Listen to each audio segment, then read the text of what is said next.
seitan. It's all done. And I just garnished it with a little bit of fresh cilantro. And I fried some sweet plantains up, because you got to have that. You can't eat those when you're vegan, you know. Those are allowed? Those are completely allowed and encouraged, Good to know. actually. And a little bit of avocado, because you got to have that too. You have to have avocado every time. Yeah. So I mean, we were talking before about like, you know, about like feeling when you're like vegan or vegetarian and going out. Sometimes it seems like a bummer, or like you like going to restaurants, or you know, you feel like it's not about having fun, or. I mean, I feel like there are definitely places where you only have like that one option. You only have like the vegetarian list is like down to one or two, and you know which one you have to pick because that's your only option. But we were saying that being in New York, we have a lot of amazing places we could go to, and some really great vegetarian and vegan places too. Yeah, absolutely. They're like pretty much like. There's almost every ethnic group you can think of. There is a restaurant representing. Like we were talking about Papacitos before, Brooklyn. There's like an amazing all-vegan Thai place called Puck. There's a Vietnamese place called Lan Cafe, which is fantastic. There's like 2 vegan ice cream places now. Oh my goodness. Two vegan ice cream places in the East Village that you got to go to that are fantastic. What do you know what they're called? Yeah, there's Stogo. And there's Lula's, which is adorable. You know, it's got like this old apothecary. It's called an ice cream apothecary, actually. I think that's what they. Very like cute and. It's adorable, and it's great. Like all the ice creams are made out of like cashew and nut-based ice creams that are like really rich and everything. So we're lucky in New York. Yeah. I feel like we have a lot of options. Yeah.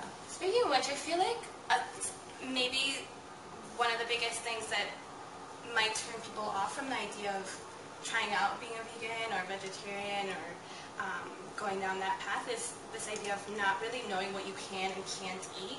Kind of what you were saying, like you can have plantain, that is allowed. And I feel like there's this idea that maybe being a vegan is a little more strict, more rigid.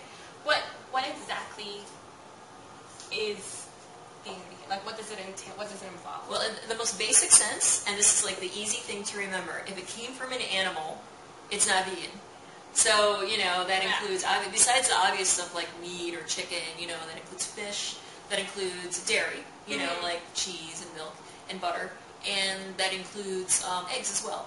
But, like, I mean, but that's only like a small spectrum of food. There's like, I think when you tell people that, they're like, what am I going to eat? Well, like, you do eat other things too, I think, besides that. Maybe you have a potato every now and then, or... You know, maybe you eat some rice, or maybe you like apples, or, you know, in this case, you know, like with Latin food, like there's so many things, you know, we got plátanos, we got nate, we have, you know, we have all those great root vegetables, like, I love cassava, yuca, you know, I love using that a lot and stuff, you know, like, right now, in like the summertime, we've got like so much great produce that's available too, you know, like lots of these are great, fresh local tomatoes, you know, that only happen like for a short time of year in New York City, and fresh corn, and there's so many great beans. You know, I was going to cook up some beans too. You know, there's so much, you know, I've got. So much you can use. Yeah, and that, you know, that really it's not about feeling deprived. It's about thinking like, well, there are other things out there I could be eating. You know, it's time to find out what they are. And putting all the different flavors together and kind of trying out what works. You know, and cooking like in a vegan Latin style is like a whole new thing for a lot of people that may be, you know, used to eating vegetarian or vegan food, you know, like knowing that, you know, I can still have something like this. I can have like a rice dish, or I can make tacos, or I can make it, you know, I can make enchiladas, I can make tamales, I can make empanadas. Like, you can eat all that stuff. It's still there for you. I feel like that's another thing that people get scared of, like losing that flavor that we're so known for, being Latinos, and not knowing how to stay true to that and still feel good about what you're eating. But it's a matter of just knowing what kind of ingredients to use, how to put them together. I think it would work. Yeah, well, and they do. I did it. There's like a whole bunch of recipes, you know, and just try stuff, you know, like feel like, hey, you know, is even things like I tried to like, you know, like mimic certain kinds of like meat flavors, you know, with like using something like seitan. You can grill it, you know, you can season it like look like chipotles or any kind of peppers or anything like that to kind of mimic those flavors that you really are used to and you really like. So and playing with the textures too. Absolutely, like yeah. Avocado has a very thick, rich texture, and buttery texture that just like it's one of those things that I feel like when you're vegan you want to probably maybe indulge a little more, like a little extra avocado every now and then, and feel good about it too. It's good for you. Avocados are good for you. and delicious. Yeah. And can go with anything. Yes. Yay, avocados. Totally.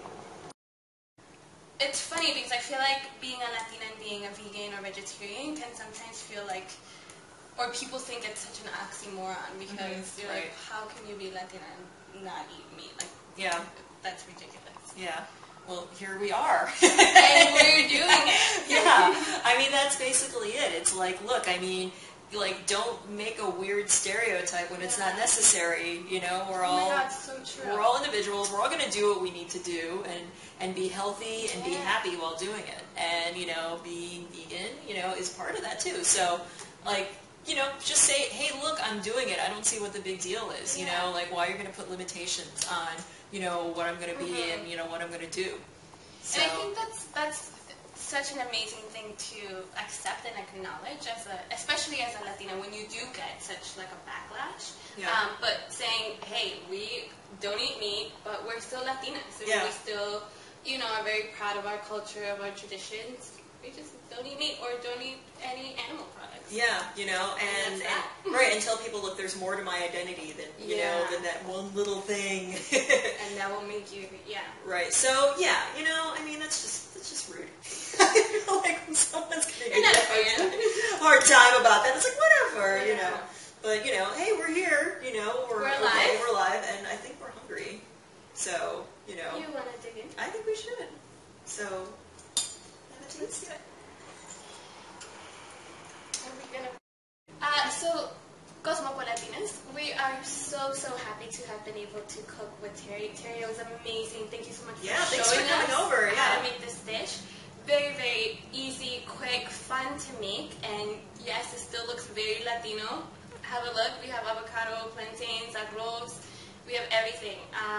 And yes. Oh yes. Make sure to pick up a copy of her book. It's called Viva Vegan. And check out her website. Yeah, Vegan Latina. veganlatina.com.